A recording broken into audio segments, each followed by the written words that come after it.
Hello, everyone, and welcome back to another episode of the Second City podcast. Bit of a quick turnaround this week. I'm Daniel Sketchley. And I'm Callum Dan.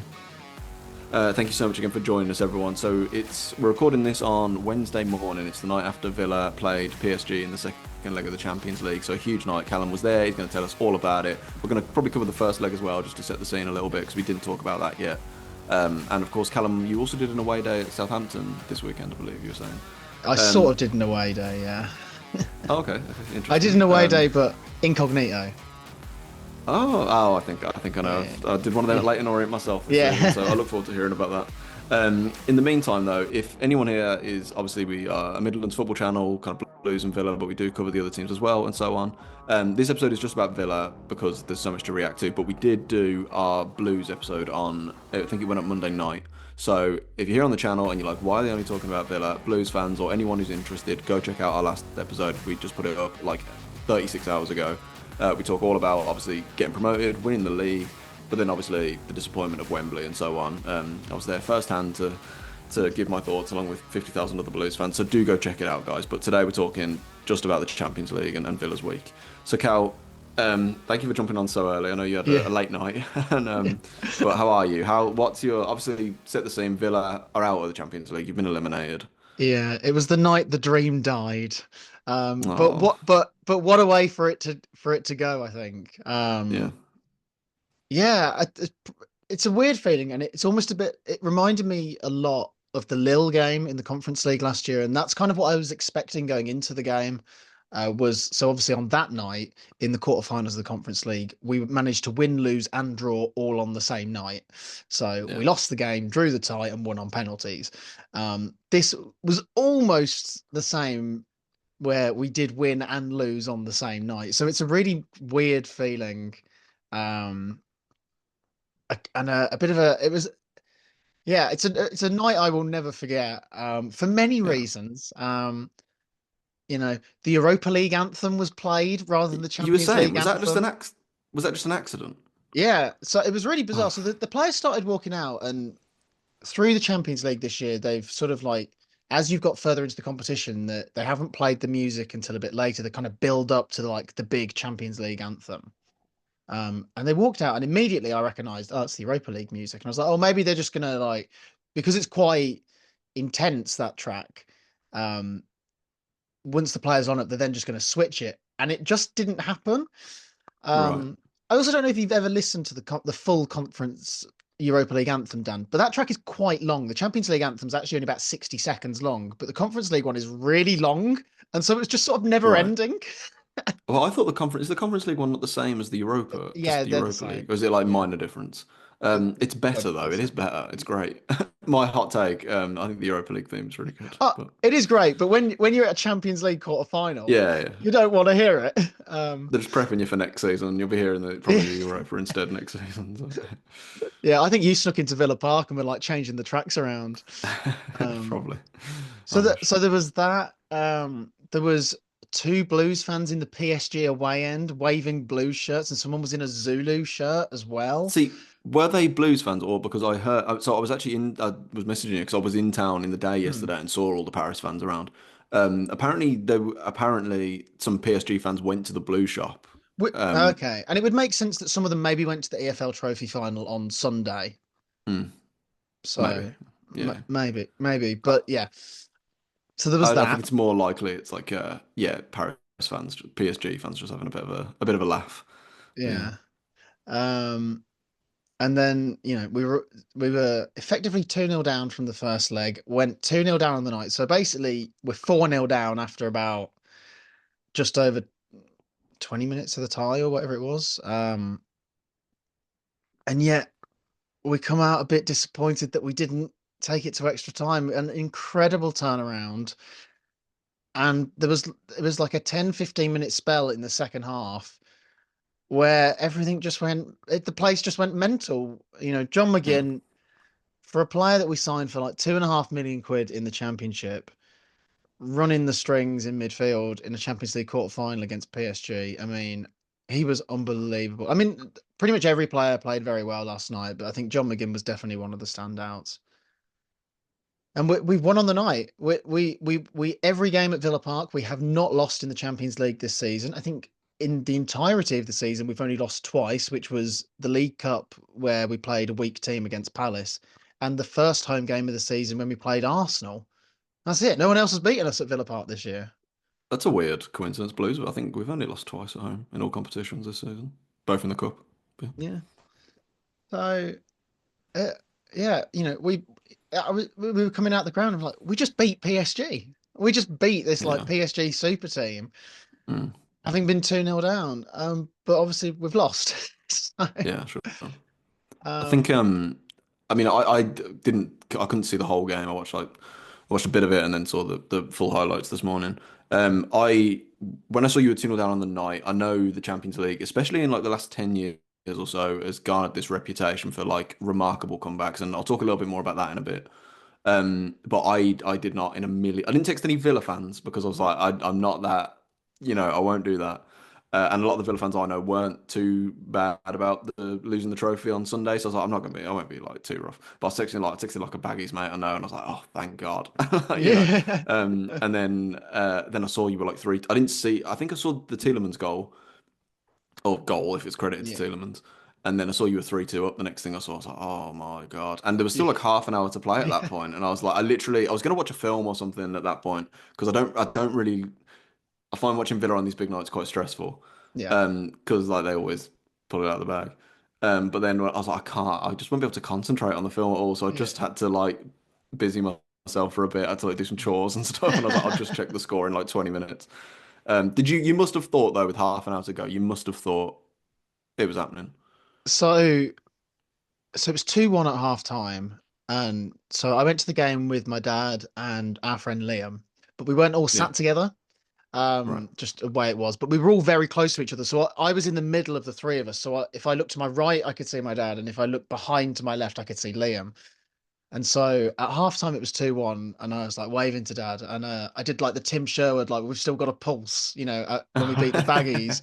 It was like we're Yeah. still in this, just about. Yeah.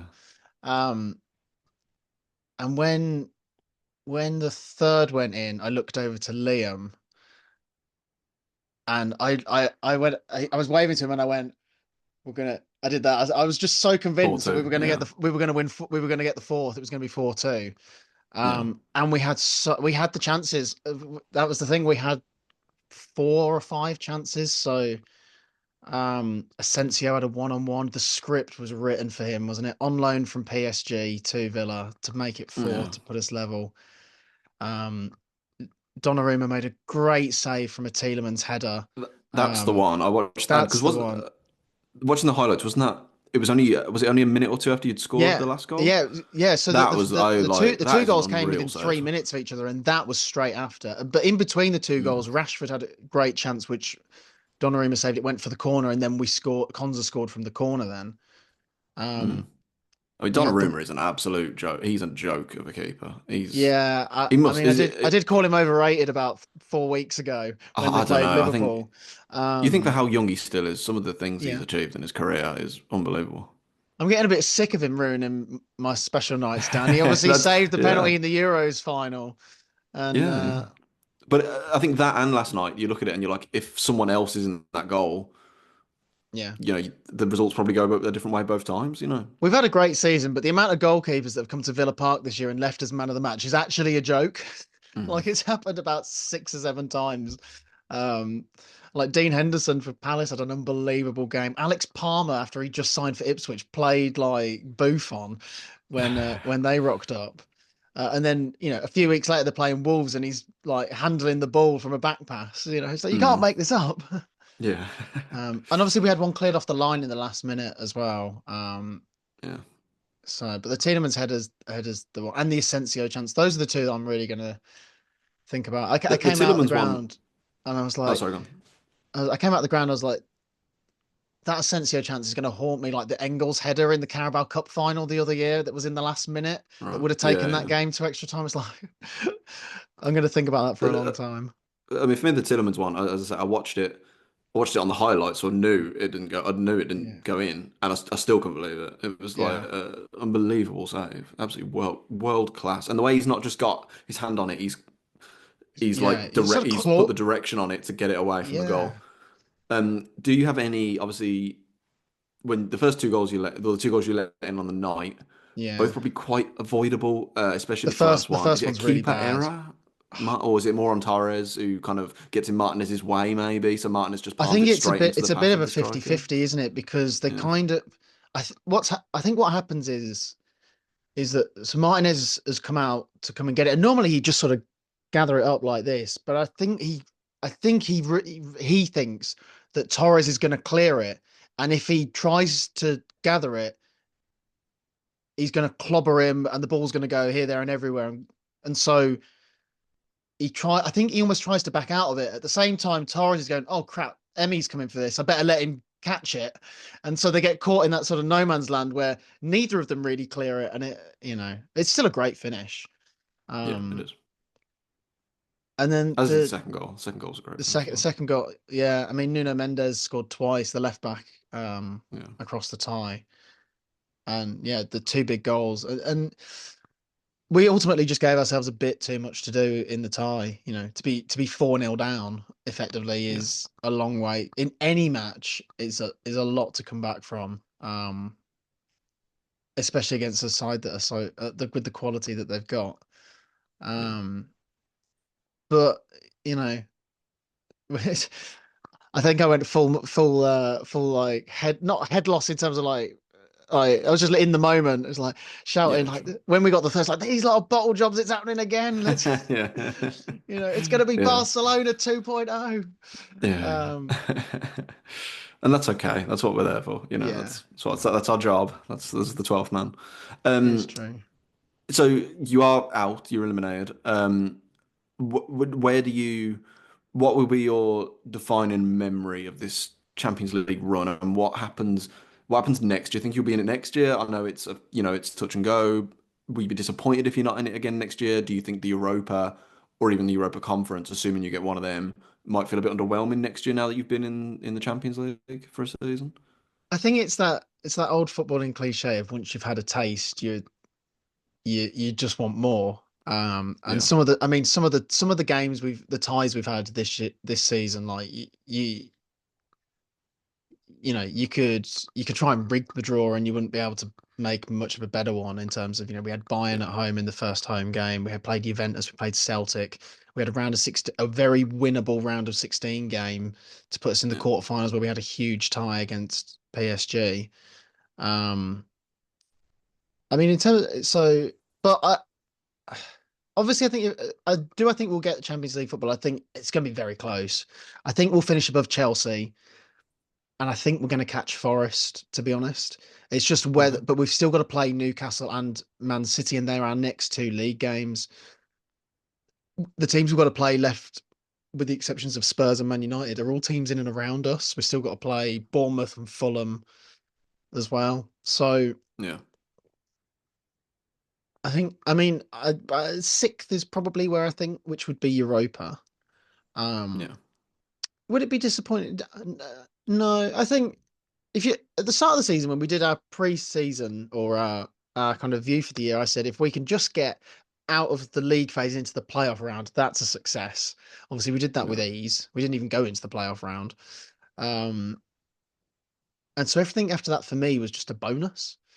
yeah, sure, sure. Um, in terms of lasting memories, Bayern will be up there. Celtic was great. Obviously, I know we didn't go to the game, but going to Bruges Yeah, the whole experience. for the Yeah, experience was amazing, and I'm so glad that we did that. And then last night, I mean, like I said, I know we got knocked out, but we did win the game last night, and it was great. yeah, The noise when the third goal went in, like I think I saw a tweet from our athletic reporter Jacob Tanswell, like flicking through after the game, and he was like, "Villa Park is going to explode," because it was just incredible. yeah. Um, but I think if we put the sensible cap on,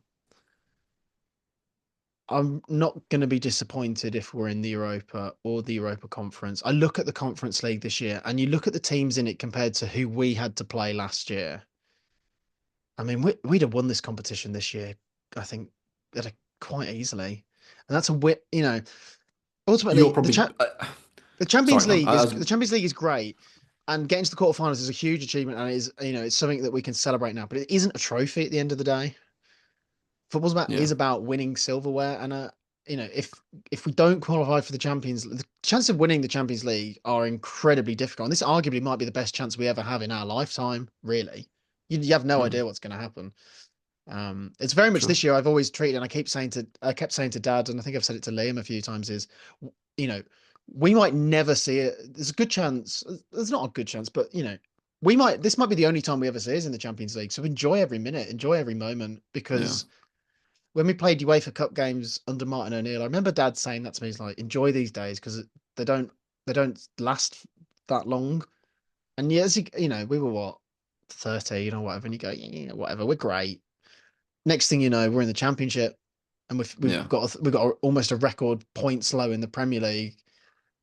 And maybe a bit like the last couple of years when you look back on your Europa League run, going, oh my God, you didn't realize what you had at the time yeah. until it's like long gone. Um, but I think if we were in the Europa League, I mean, Unai Emery is a master of the Europa League, and you look at the teams, the new formats and the lack of drop down now from the Champions League into the Europa League and the Europa League into the Conference League. It definitely adds something to if you're in them. There's a bit more. You look Oh, all of a oh, sudden 100%. because you look at the Conference League last year when we started in the group stage. I remember looking who are the teams that we're really going to be fighting for this come the end, because we were one of the favourites, and it was Fiorentina, Fenerbahce, and Lille. But then obviously with the Europa, you're not factoring in then who could drop down from the Europa League. You wouldn't have bet, and you had we had Ajax and Olympiacos, and did Bruges drop down? I can't remember.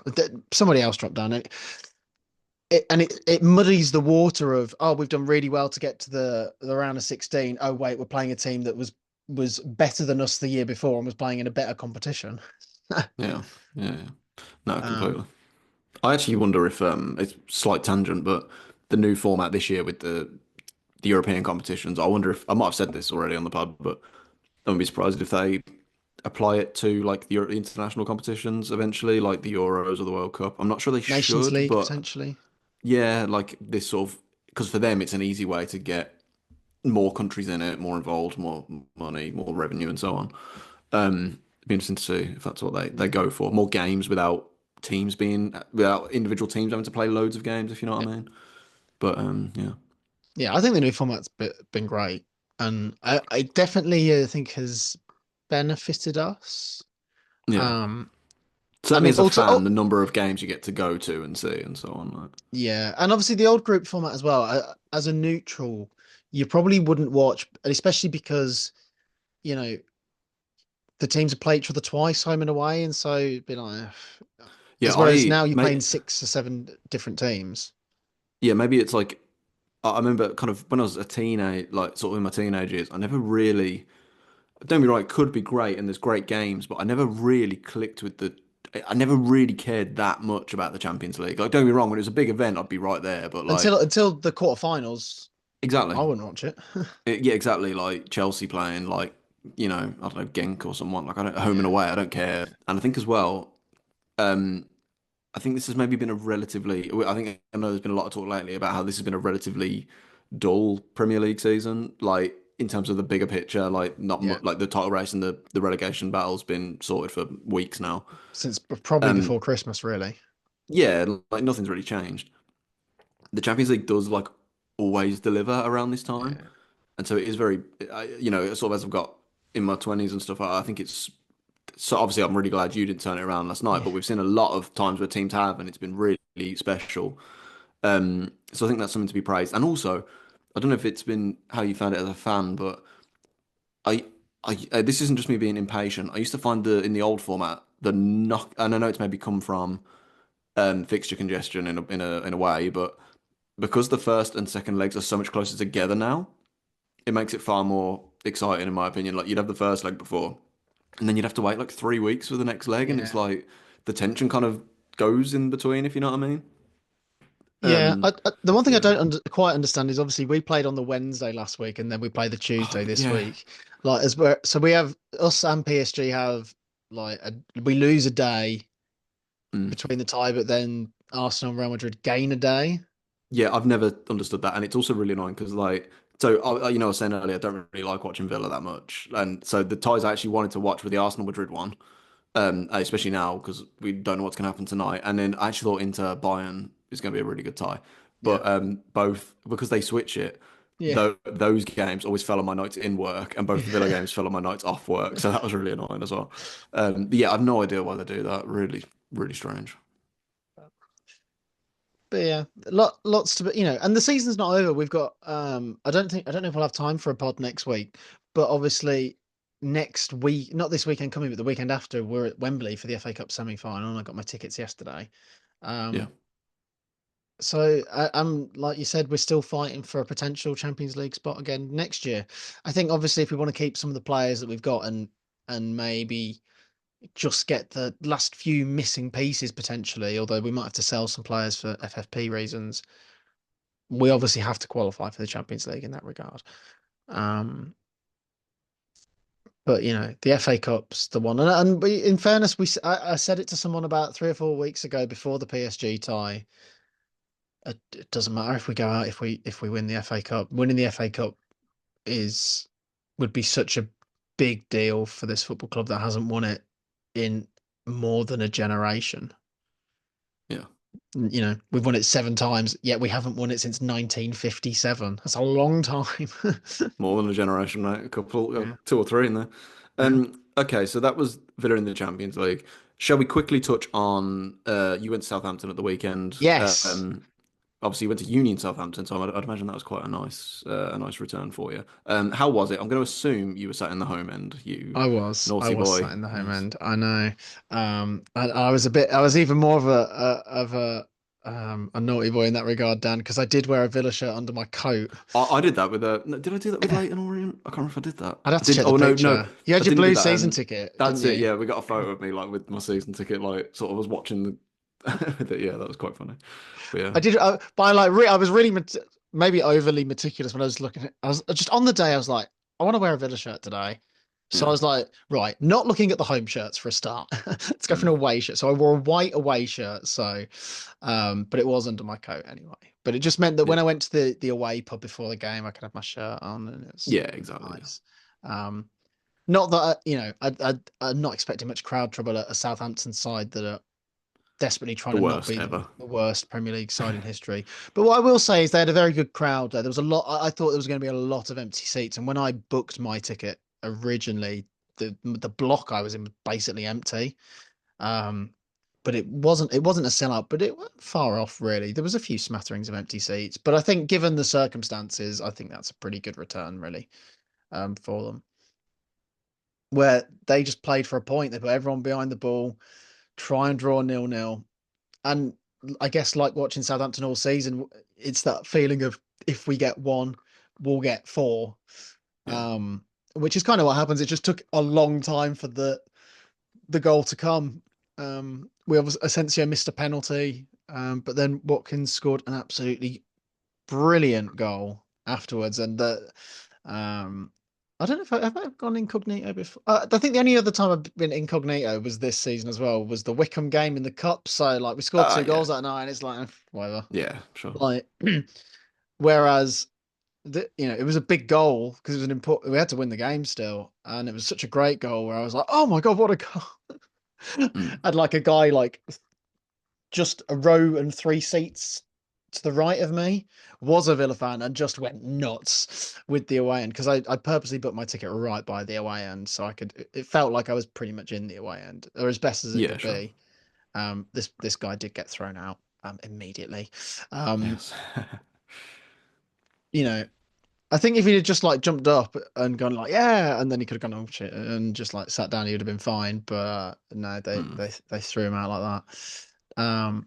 And so um but no, a very enjoyable day. It was a nice trip down memory lane for me. I got to walk, walking down like the high streets and stuff that I used to go to uni at. Went and saw the uni just while I was there. And nice. then the walk to the stadium takes me past my halls of residence from Oh, first year. nice. So Yeah, it was a really nice trip down memory lane for me. yeah. And then caught up with some uni friends afterwards. So it was a great day really. And my mate also was a Pompey fan, so they had a Oh, yeah. really big. They had a last minute equaliser to draw against Derby because they're Oh, they still in did. Yeah, yeah. because they're in a relegation fight with them. So it was like big goals and all around really. So um, yeah, all eyes on Newcastle at the weekend now, and then Manchester City in midweek, and then Wembley. And you're sorted So for your tickets as well, haven't you? You got one for the yeah, Palace game. I do. Yeah, I got my Amazing. ticket yesterday. So we're Well, on our hopefully you way. have a hopefully you have a similar experience in the ground to me on Sunday. I very much hope. I'm more Um, nervous playing Crystal Palace than I was playing PSG last night. So yeah, I would be as well. Absolutely. For what's on the line, you absolutely. If you get past Palace, Man City aren't what they were. So if you were to play them in the final, who knows? But anyway, Cal, let's wrap it up there. yeah, Thanks so much for jumping on today on a bit of an early start. I know after a busy night last night. Thank you again so much, everyone, for listening. As I said at the start of the show, if you are wondering where all the Blues stuff is, please check out our last episode. We talk all about the Mad Week at Blues. We talk about the Amazon documentary announcement as well. So we give our thoughts on that. So please check that out. And whilst you're at it, please check out the episode we did before that. Me and Cal and a couple of our mates went on a bit of a Serie A tour. Went to the yeah, San Siro, went to Como 1907 game. So yeah, Second City Pod went on tour, which was quite nice. It yeah. was great We episodes. visited Please the check two those out. most beautiful grounds in Europe. Yes, absolutely. So in the meantime, Cal, have a great time in Amsterdam as well this weekend. We'll be back as soon as we can. Keep right on and see you next time. See you next time, Dan, and up the Villa.